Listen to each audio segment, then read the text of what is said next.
Hello friend, welcome back to our channel. आज की video में हम बात करने वाले हैं लोक प्रशासन का अर्थ और लोक प्रशासन का इतिहास। What is the meaning of public administration and history of public administration. तो पिछले वीडियो में हमने इसका अर्थ देखा था, सरल शब्दों में भी, इजी लैंग्वेज में भी। इसके अलावा इसकी कुछ परिभाषाएं देखी थी। तो आज इसका अर्थ थोड़ा देखते हैं और उसके बाद इसकी हिस्ट्री पे मूव करते हैं। तो सबसे पहले हमने देखा था कि जो लोक प्रशासन यानी पब्लिक एडमिनिस्ट्रेशन है आपके टू वर्ड यानी दो शब्दों के कॉम्बिनेशन से बना है। एक है लोक, लोक का मतलब होता है यहाँ पे पब्लिक या सरकार। पब्लिक का मतलब क्या होता है? सरकार। और प्रशासन का मतलब कि सरकार के द्वारा जो भी नीतियां बनाई जाती है उन नीतियों का इम्प्लीमेंटेशन यानी नीतियों को लागू करना। तो यहाँ पे जो सरकार है बहुत सारी नीतियां बनाती है और उन नीतियों को किस तरह से आपको लागू करना है, उसको कैसे आपको अच्छे वे में लागू करना है, वो सभी आपके किसके अंतर्गत आएगा? प्रशासन के अंदर। तो सरल शब्दों में इसका मतलब हुआ कि सरकार के द्वारा बनाई गई नीतियों का इम्प्लीमेंटेशन ही क्या कहलाता है? आपका लोक प्रशासन कहलाता है। और इसके बाद बात करते हैं इसकी हिस्ट्री की। तो हिस्ट्री अगर इसके इतिहास की बात करें तो पहले ये प्रैक्टिस के रूप में, एज अ प्रैक्टिस के रूप में इसका विकास होता है। सबसे पहले तो लोक प्रशासन एक अभ्यास के रूप में अगर इसकी बात करें तो इसका जो कॉन्सेप्ट है, जो अवधारणा है, इसकी काफी पुरानी है। एनिशियंट टाइम पीरियड से किसी न किसी रूप में हमें क्या दिखाई देता है? प्रशासन दिखाई देता है। चाहे हम बात करें राजा महाराजाओं के टाइम पीरियड में, वहां पे भी उनका एडमिनिस्ट्रेशन आपका चलता था। तो प्रशासन की अगर बात करें तो जब से इस धरती पे, इस अर्थ पे ह्यूमन सिविलाइजेशन यानी मानव सभ्यता का ओरिजिन हुआ, तब से हमें क्या दिखाई देता है? किसी न किसी रूप में प्रशासन दिखाई देता है। चाहे हम बात करें सिंधु सभ्यता में, तो जो सबसे ओल्डेस्ट सभ्यता आपकी मानी जाती है, वहां पे भी हमें प्रशासन दिखाई देता है। इसके अलावा बात करें प्राचीन काल में, तो वहां पे चाहे आप टैक्स आपको कलेक्ट करना है, टैक्स का कलेक्शन करना है, लॉ एंड ऑर्डर बनाए रखना है यानी कानून व्यवस्था बनाए रखना है, वॉर के समय आपको कैसी नीतियां बनानी है, कैसी स्ट्रैटेजी बनानी है, कैसी रणनीतियां बनानी है, युद्ध कैसे लड़ना है, तो इसके लिए आपकी प्रशासन काफी इम्पोर्टेंट है। तो आपका जो प्रशासन है एज अ प्रैक्टिस के रूप में उसकी अवधारणा क्या है? आपकी काफी पुरानी है, उसकी हिस्ट्री आपकी काफी पुरानी है और ये मानव सभ्यता के साथ ही आपका शुरू हुआ था। अब बात करते हैं इसकी अध्ययन के रूप में, स्टडी के रूप में इसका ओरिजिन कैसे हुआ? As a independent subject, as a academic discipline यानी एक स्वतंत्र विषय और शैक्षणिक विषय के रूप में अगर बात करें तो इसका जो कंसेप्ट है काफी नवीन है, काफी नया है। और इसका जो ओरिजिन है लगभग आपके 20th सेंचुरी में हुआ था लोक प्रशासन का। 20th सेंचुरी में पहले आपको पता है कि लोक अलग था आपका और प्रशासन जो है उसका अर्थ आपका दोनों का अलग अलग वो होता था। ओके, तो यहाँ पे 1948 के बाद जो लोक प्रशासन, जो दो शब्द है, ये दोनों एक साथ आपके आने लगे, तब इसको लोक प्रशासन कहा जाता था। पहले आपका लोक अलग, सरकार अलग होती थी और प्रशासन अलग सेंस में इसका प्रयोग किया जाता है। तो एज अ इंडिपेंडेंट सब्जेक्ट इसका ओरिजिन कब हुआ? 20th सेंचुरी यानी 20वीं शताब्दी में। अब बात करें इससे जुड़े हुए कुछ इम्पोर्टेंट हिस्टोरिकल फैक्ट।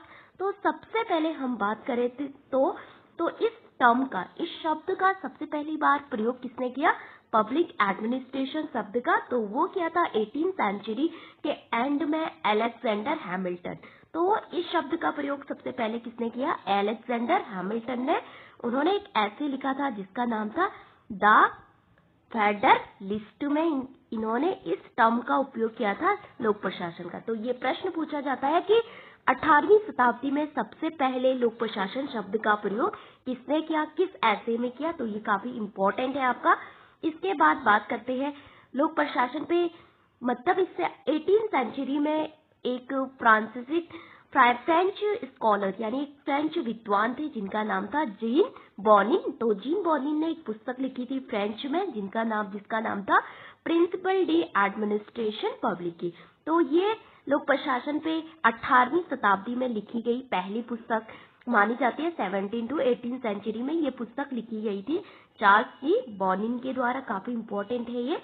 अगर आप बात करते हैं इसकी इंडिपेंडेंट सब्जेक्ट के रूप में इसके ओरिजिन की 20th सेंचुरी में जब आते हैं कौन, रियल में जब इसकी शुरुआत होती है तो जब बुड्डोविशन एक ऐसे लिखते हैं कब 1887 में उनके द्वारा एक ऐसे लिखा जाता है, एक निबंध लिखा जाता है जिसका नाम था द स्टडी ऑफ एडमिनिस्ट्रेशन, यानी हिंदी में कहे तो प्रशासन का अध्ययन। तो उन्होंने एक ऐसे लिखा, तो वहां पे इस ऐसे में वो बताते हैं कि क्या आपका राजनीति अलग है, politics is different and administration is different, यानी राजनीति आपकी अलग है और प्रशासन अलग है।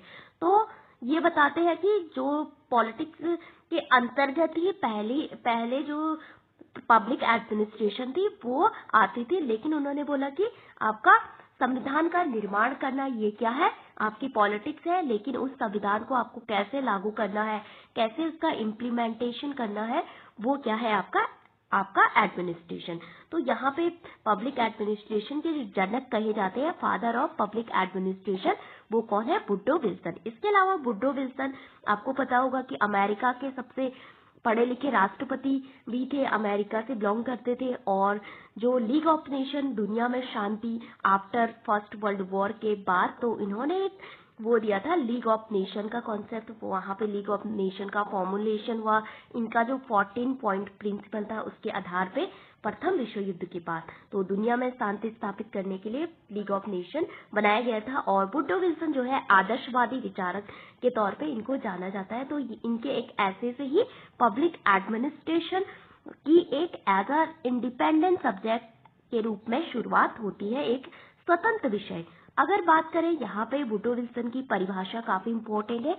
ये बोलते हैं कि what is administration according to Woodrow Wilson. Woodrow Wilson के अनुसार प्रशासन, लोक प्रशासन क्या है, तो कानून का विस्तृत और व्यवस्थित अनुप्रयोग, यानी detail and systematic application of law, that is called प्रशासन, यानी पब्लिक एडमिनिस्ट्रेशन। तो ये परिभाषा किसने दी, ये दी थी वुडरो विल्सन ने। काफी इंपॉर्टेंट है, बार बार पूछी जाती है, जहां पे भी लॉ की बात आती है, कानून की बात आती है आपके, वहां पे नाम आता है वुडरो विल्सन का।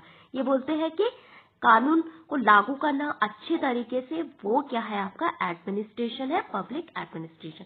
इसके बाद बात करते हैं एल.डी. वाइट की। एल.डी. वाइट भी एक इम्पोर्टेंट थिंकर है, इनकी बुक भी काफी इम्पोर्टेंट है, इनकी परिभाषा काफी इम्पोर्टेंट है। तो ये बोलते हैं कि लोक प्रशासन में वो सभी परिचालन, यानी वो सभी ऑपरेशन इसके अंतर्गत आते हैं जिनका उद्देश्य क्या होता है, एक पब्लिक पॉलिसी यानी सार्वजनिक नीति को इम्प्लीमेंट करना, उसको लागू करना ही क्या है, पब्लिक एडमिनिस्ट्रेशन है। इसके अलावा बात करें तो कौन कौन सी परिभाषा इंपॉर्टेंट है, तो परिभाषाओं से आपको 4 ऑप्शन दिए गए, बोलेंगे कि ये परिभाषा किसकी है, 4 थिंकर के नाम लिख दिए और एक परिभाषा दी, ऐसे करके प्रश्न पूछे जाते हैं।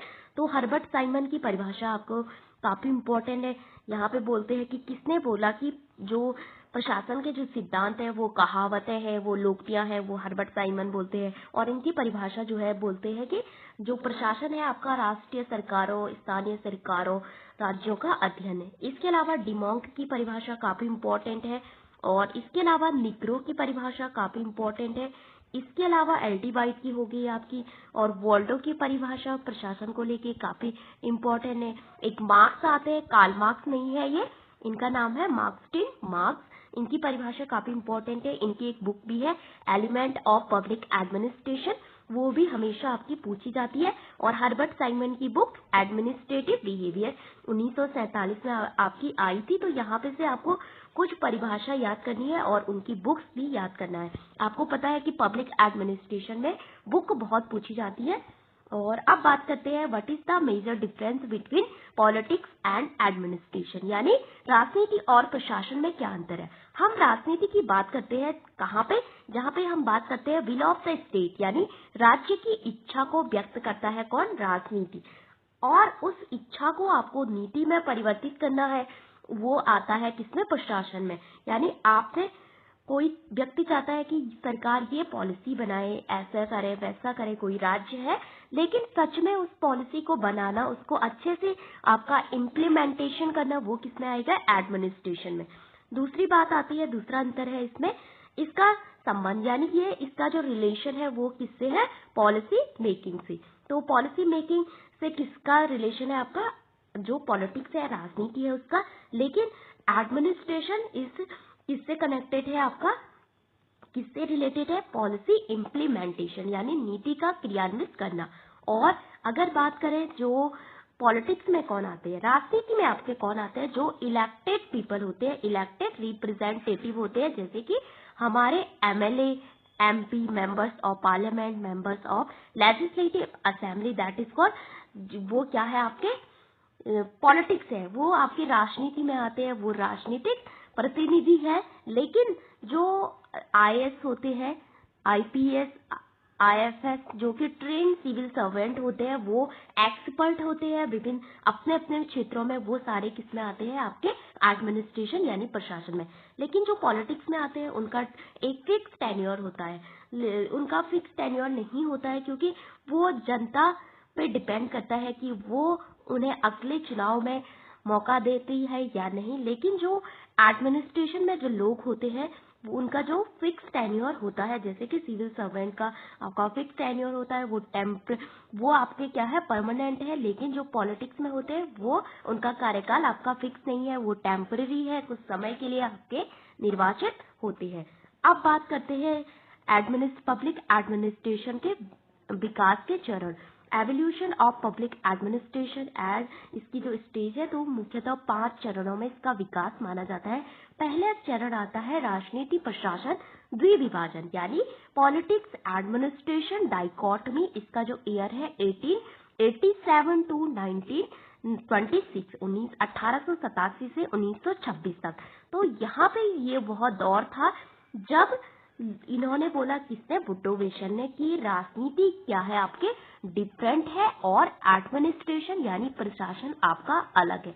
तो पहला पीरियड जो राजनीति को अलग करता है और एडमिनिस्ट्रेशन को अलग करता है, किससे, पहले तो राजनीति विज्ञान के अंतर्गत आपका एडमिनिस्ट्रेशन आता था, अब उसको अलग किया गया, राजनीति विज्ञान से एक इंडिपेंडेंट यानी अलग सब्जेक्ट बनाया गया। तो वुड्रो विल्सन जो कि पब्लिक एडमिनिस्ट्रेशन के जनक भी कहे जाते हैं, यानी फादर ऑफ पब्लिक एडमिनिस्ट्रेशन, इनका ऐसे का नाम क्या है, क्या, द स्टडी ऑफ एडमिनिस्ट्रेशन, यानी हिंदी में बोले तो प्रशासन का अध्ययन। तो इन्होंने तर्क दिया कि प्रशासन जो है, पब्लिक एडमिनिस्ट्रेशन जो है, वो एक अलग विज्ञान होना चाहिए, वो एक अलग सब्जेक्ट होना चाहिए, वो एक इंडिपेंडेंट सब्जेक्ट आपका होना चाहिए, स्वतंत्र विषय होना चाहिए। तो ये है पहला फेज। तो यहाँ पे आपको कैसे प्रश्न पूछा जाता है, सारे फेज दे दिए, एक चरण 5 फेज दे दिए, उसके बाद उनका अलग अलग डेट दे दिया, उसको आपको मिलान करना है, या तो ऑर्डर वाइज उसको जो आपका आगे पीछे इस तरह से लगाना है, क्रोनोलॉजिकल ऑर्डर, ये भी प्रश्न पूछा जाता है। दूसरा आता है फ्रैंक जे गुडनाउ।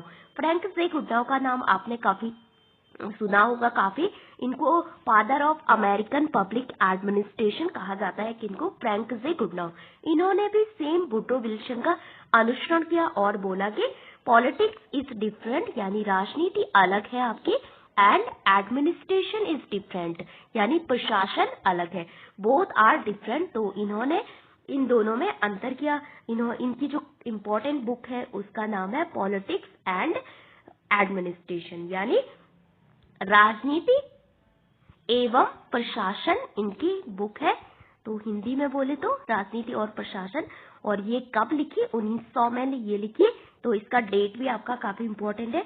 ये बोलते हैं कि राज्य की इच्छा को व्यक्त करती है कौन, राजनीति, और राजनीति क्या है, will of the state, and politics and administration is कि उस बिल को आपको क्या करना है, इम्प्लीमेंट करना है। तो वो आएगा आपका किसके अंतर्गत, एडमिनिस्ट्रेशन के अंतर्गत। ओके। तीसरे इंपॉर्टेंट थिंकर आते हैं एल.डी. वाइट।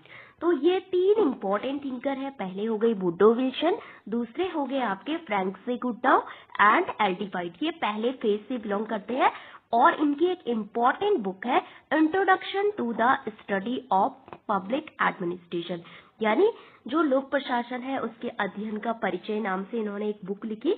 तो ये बुक जो है पब्लिक एडमिनिस्ट्रेशन पे आपका आधुनिक युग में पहली पाठ्य पुस्तक इसको माना जाता है किस पे? लोक प्रशासन पे। बुड्ढो का वो ऐसे था, वो कोई बुक नहीं थी। ओके, तो इस बुक को पहली सिस्टमैटिक बुक माना जाता है किस पे?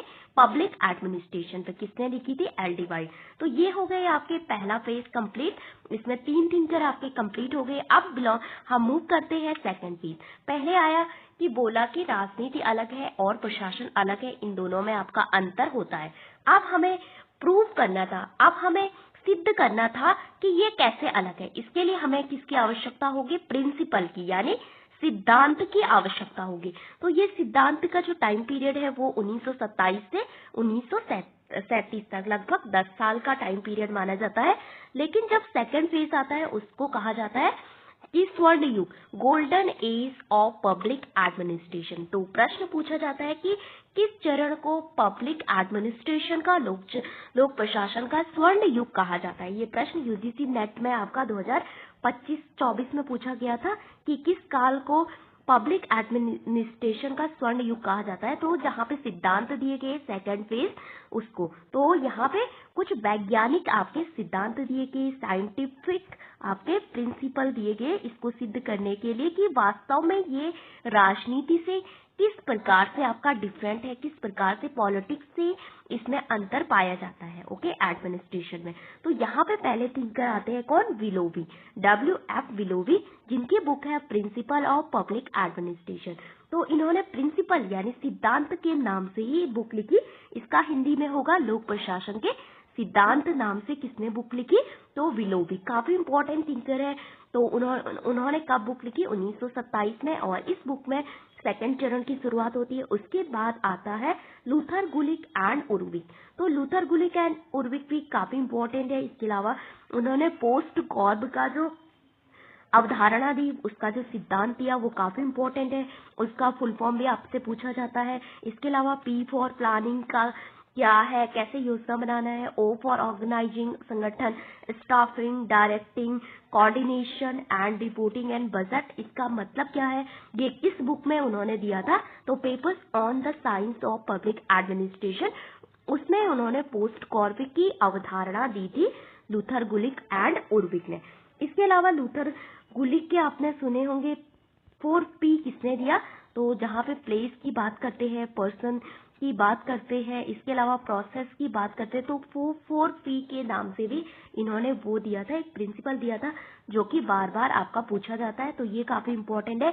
इस बुक में दिया, कब दिया, किस फेज से बिलोंग करते हैं लूथर गुलिक और विलोवी। तो ये सेकंड फेज में आपके आते हैं।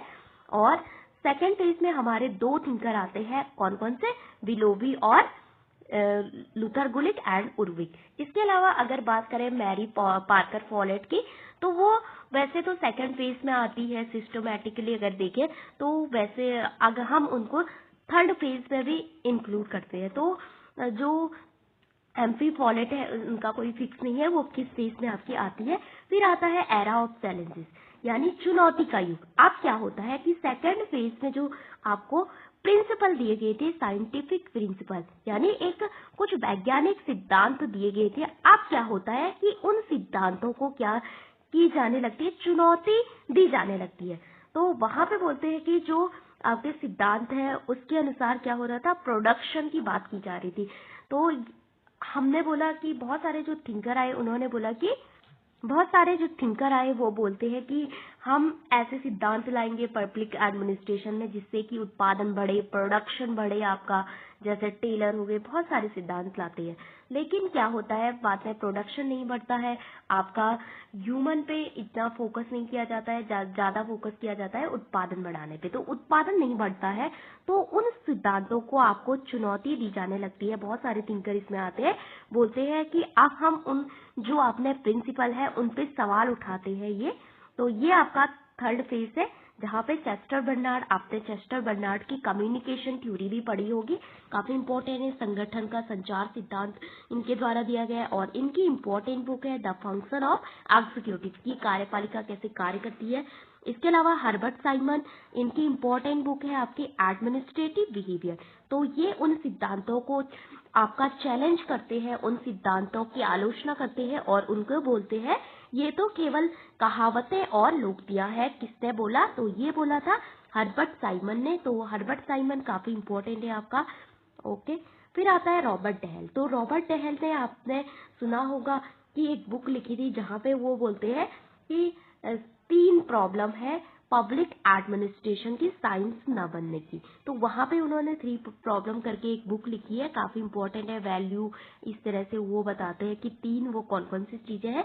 तो रॉबर्ट डहल काफी इंपॉर्टेंट है।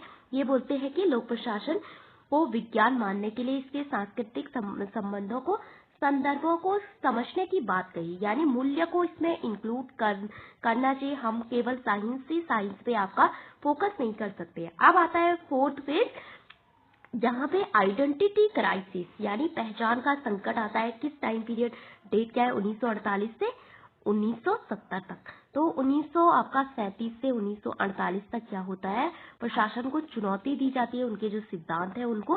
फिर आता है क्राइसिस ऑफ आइडेंटिटी। यहाँ पे मतलब लोक प्रशासन जो है अपनी अलग अलग पहचान खोने लगता है और वापस राजनीति विज्ञान की ओर आपका झुक जाता है। वापस ये वहीं चले जाता है जहां से आपका शुरू हुआ था, पब्लिक राजनीति विज्ञान के अंतर्गत ही। तो बहुत सारे विचारक बोलते हैं इसको अलग नहीं, ये आपका राजनीति विज्ञान के अंतर्गत ही आएगा। तो इस तरह से ये कुछ फेस है। तो यहाँ पे कोई विशेष विचारक नहीं है, बल्कि एक सामूहिक संकट यहाँ पे देखा गया है।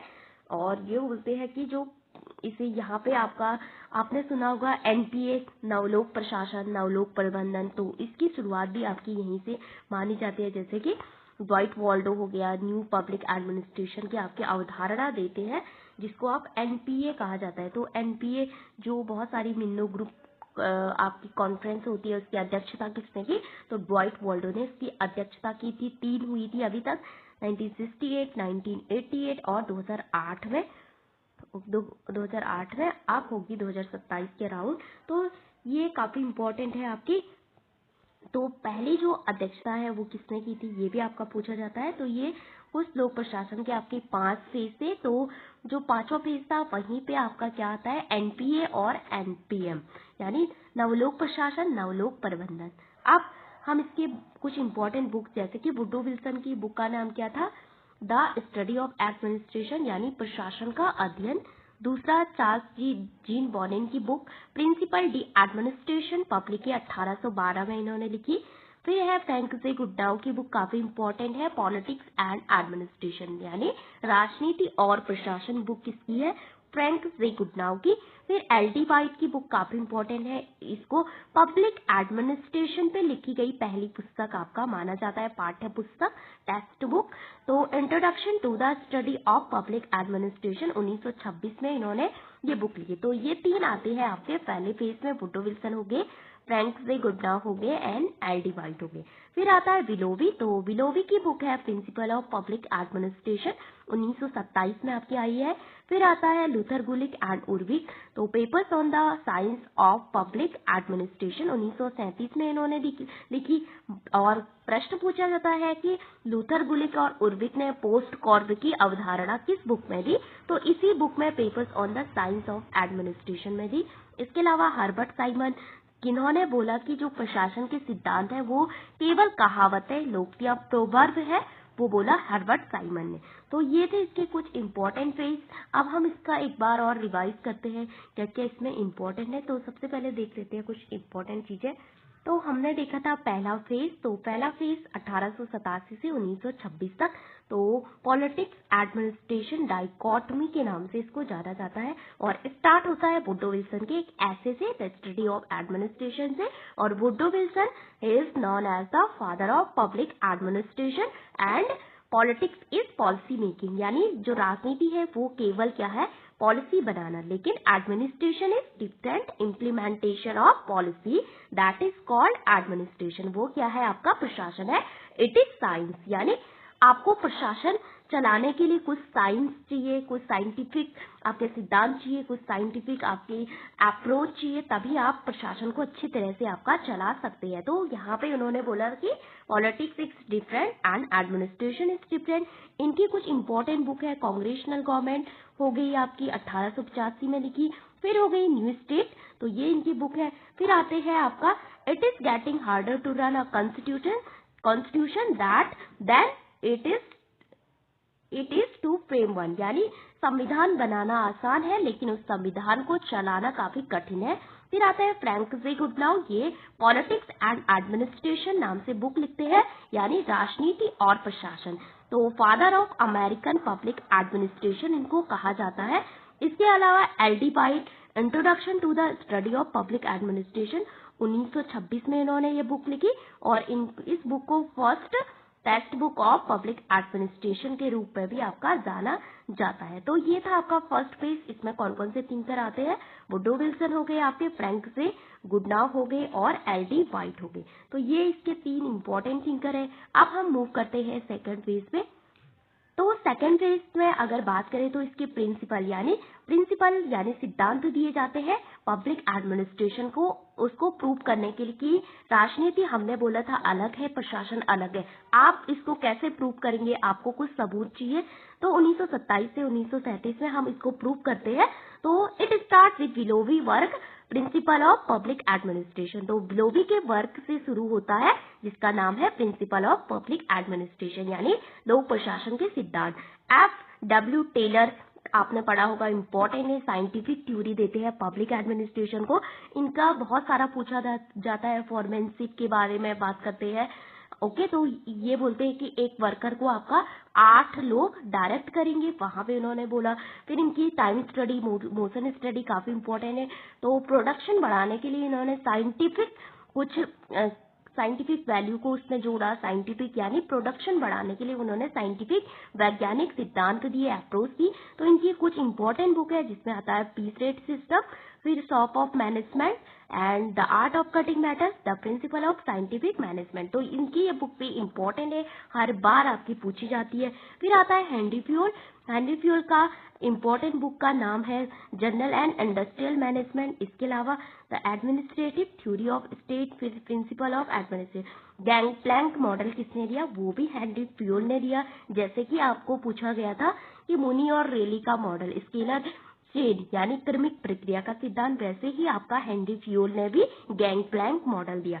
तो यहाँ पे आता है लूथर गुलिक का जो POSDCORB planning, organising, commanding, coordinating and ये। इसके अलावा एमपी फॉलेट भी आपकी सेकंड पेज से बिलोंग करती है। फिर आता है एमपी फॉलेट की कुछ इंपॉर्टेंट बुक कौन कौन सी है, जैसे क्रिएटिव एक्सपीरियंस हो गया, न्यू स्टेट, ऐसे करके उनकी कुछ इंपॉर्टेंट बुक है। तो ये हो गया आपका सेकंड पेज जहाँ पे इसके सिद्धांत दिए जाते हैं। अब मूव करते हैं इसके थर्ड पेज पे। तो ये है इसका थर्ड पेज जहाँ पे जो चैलेंज सिद्धांत दिए जाते हैं, उन सिद्धांतों को आपका चुनौती दी जाती है। बोलते हैं कि आपने साइंस कर दिया, बहुत सारा ह्यूमन को आपने क्या किया, इग्नोर कर दिया कि ह्यूमन काफी इंपॉर्टेंट है। आपका एक मतलब ह्यूमन जो इन्फॉर्मल सेक्टर है वहां पर आपने ध्यान नहीं दिया, मानव संबंधों पे। तो कौन आते हैं, एल्टन मेयो, आपने सुना होगा। उन्होंने एक प्रयोग भी किया था जहाँ पे उन्होंने 4 सिद्धांत दिए थे, वो भी काफी इंपॉर्टेंट है। इल्यूमिनेशन प्रयोग हो गया, बैंक वायरिंग एक्सपेरिमेंट हो गया, मास एक्सपेरिमेंट हो गया। तो ये किस पे बल देते हैं, ह्यूमन रिलेशन पे, कि ह्यूमन पे ध्यान देना आपका काफी इंपॉर्टेंट है, रिलेशन काफी इंपॉर्टेंट है आपका। तो यहाँ पे कौन कौन सा F.W. मार्क्स की पुस्तक एलिमेंट्स ऑफ पब्लिक एडमिनिस्ट्रेशन आपकी काफी इंपॉर्टेंट है, बार बार पूछी जाती है। इसके अलावा Robert Dahl, the science of public administration 3 problem. तो ये बोलते हैं कि उसको साइंस मानने में आपकी 3 समस्या है। तो रॉबर्ट डेहल की ये पुस्तक भी हर बार आपकी पूछी जाती है। फिर चेस्टर बर्नार्ड आते हैं, द फंक्शन ऑफ एग्जीक्यूटिव, 1938 में इन्होंने ये बुक लिखी। ऑर्गेनाइजेशन एंड मैनेजमेंट भी उनकी बुक है। इसके अलावा उनको सामाजिक प्रणाली सिद्धांत, सोशल सिस्टम सिद्धांत इन्होंने दिया था। और सामाजिक प्रणाली विद्यालय का आध्यात्मिक जनक इनको माना जाता है, चेस्टर बर्नार्ड को। इसके अलावा उन्होंने संतोषजनक व्यवहार के बारे में बात की थी। उदासीनता का क्षेत्र यानी जोन ऑफ इंडिफरेंस किसने दिया था, चेस्टर बर्नार्ड ने दिया था। इसके अलावा सैटिस्फिकेशन इक्विलिब्रियम का सिद्धांत किसने दिया, वो भी आपका चेस्टर बर्नार्ड ने दिया। ये कम्युनिकेशन थ्योरी से बिलोंग करते हैं आपकी, जो आपका संगठन के सिद्धांत है वहां पे वो बोलते हैं कम्युनिकेशन का क्या इंपॉर्टेंट है। इसके अलावा उन्होंने 6-7 प्रिंसिपल भी दिए कम्युनिकेशन के। तो एल.डी. वाइट की बात करें तो आप आते हैं ड्वाइट वाल्डो। तो ड्वाइट वाल्डो काफी इंपॉर्टेंट है, इन्होंने ही पहले जो मिन्नो ग्रुप सम्मेलन था उसकी अध्यक्षता भी की थी। तो ये काफी इंपॉर्टेंट है आपका थर्ड फेज। अब मूव करते हैं फोर्थ फेज पे।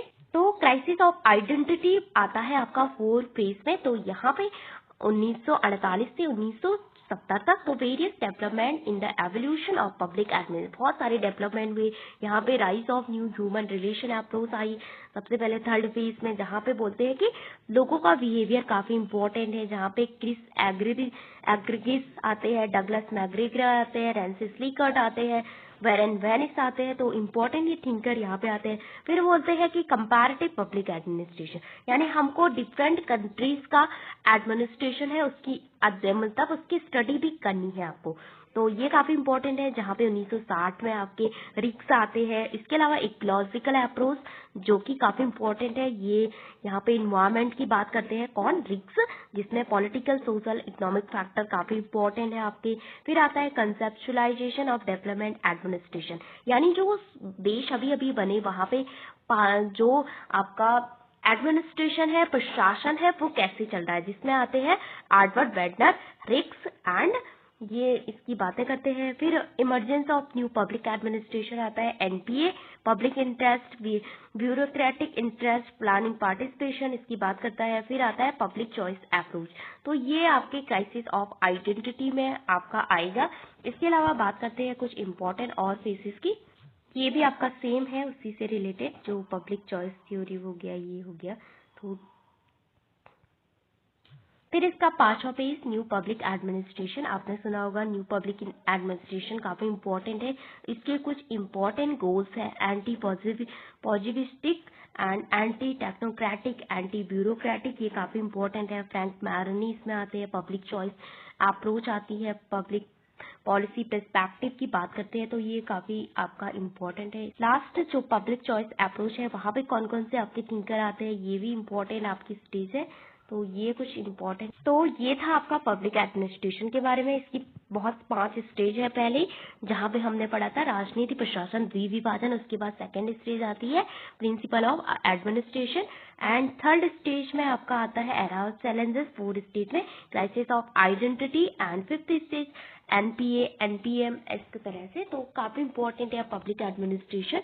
तो वहां पे आज हमने पढ़ा स्टेजेस और उसकी जो इतिहास है, उसका ओरिजिन है, वो कैसे हुआ। तो यहाँ पे पब्लिक एडमिनिस्ट्रेशन का जो स्टेज है वो हमारे सिलेबस में आपका उतना अच्छे से मेंशन नहीं किया है, लेकिन स्टेजेस से आपसे काफी बुक्स एंड ऑथर से काफी प्रश्न पूछे जाते हैं।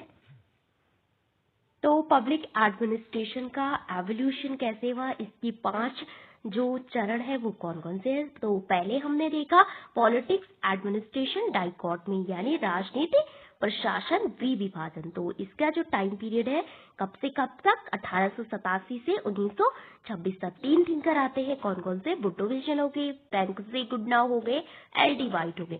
दूसरा प्रिंसिपल, जहाँ पे बहुत सारे प्रिंसिपल आपके दिए जाते हैं, इसमें बहुत सारे आपके थिंकर आते हैं, जैसे बिलोवी हो गए, टेलर हो गए, इसके अलावा एम्पल पॉलेट हो गई, इसके अलावा बहुत सारे इसमें अलग अलग आपके थिंकर आते हैं।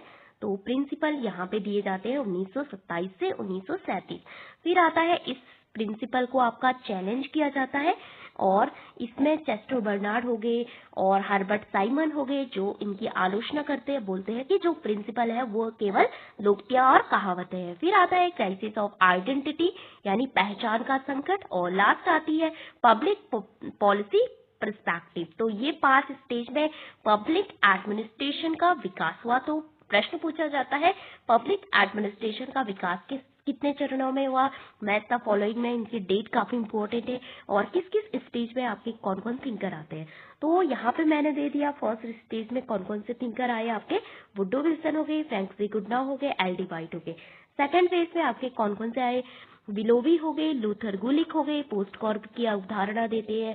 फिर एम्पी फॉलेट हो गई, हेनरी पियोल हो गए आपके, और टेलर हो गए। इसके अलावा रिले एंड मूनी, जिनका जो क्रमिक प्रक्रिया स्केलर चेन का जो कॉन्सेप्ट है वो भी, और गैंग प्लैंक किसने दिया, हेनरी पियोल ने। इसके अलावा थर्ड फेज की अगर बात करें तो चेस्टर बर्नार्ड हो गए, ड्वाइट वाल्डो हो गए आपके। तो ड्वाइट वाल्डो काफी इंपॉर्टेंट है, हर्बर्ट साइमन, रॉबर्ट डेहल काफी इंपॉर्टेंट है, इनकी बुक जो कि 3 चैलेंजेस के बारे में बात करती है, ये थर्ड फेज से बिलोंग करते हैं। एंड फोर्थ फेज में पॉल एप्लवी हो गए, जिन्होंने बाद में इंडिया में आपके एक कमीशन बना था, उसी 1953 में भारत में लोक प्रशासन नाम से की स्थापना करके इन्होंने कुछ वहां पे हुई थी, दिल्ली में एक केंद्र की स्थापना तो ये पॉल एप्रल भी काफी इंपॉर्टेंट है।